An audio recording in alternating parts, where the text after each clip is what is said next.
Le CareLab, c'est le Living Lab de l'Institut du cerveau. On a été créé en 2015 par l'AP-HP et l'Institut du cerveau.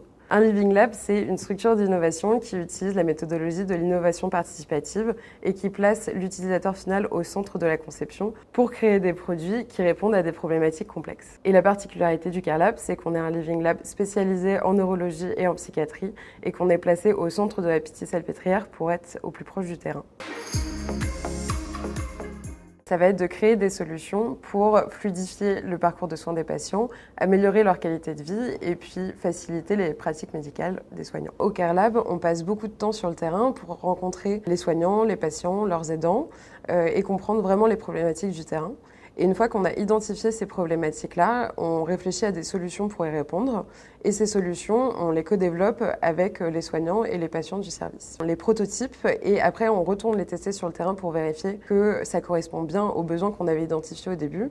Et une fois qu'on a un prototype qui est confirmé sur le terrain, on cherche un partenaire industriel qui va nous aider à déployer la solution qu'on a construite en dehors des portes de la Pitié-Salpêtrière.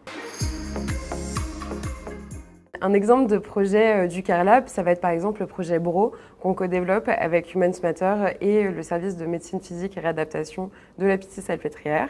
C'est un logiciel à destination des personnes cérébro-lésées. Les ergothérapeutes se sont rendus compte que les automatismes qu'elles mettaient en place dans la rééducation des personnes cérébro-lésées pouvaient se perdre lorsqu'elles rentraient chez elles. On a pensé à la cuisine qui semble être un bon vecteur pour garder des gestes quotidiens et donc on a co-développé avec Humans Matter un logiciel à travers la cuisine pour que les patients puissent garder le plus longtemps possible les automatismes de la rééducation. Un autre exemple de réalisation, c'est le projet Amuse-Bouche. C'est un projet qui s'adresse aux enfants qui sont atteints d'un trouble psychiatrique qui s'appelle les troubles de l'oralité. C'est un trouble qui les empêche de toucher ou d'ingérer certaines textures et certains aliments. Et du coup, on s'est posé la question de comment les inciter à interagir avec ces aliments-là. On a créé un jeu de cartes avec des cartes actions et des cartes aliments pour, à travers le jeu, les inciter à interagir avec ces aliments-là.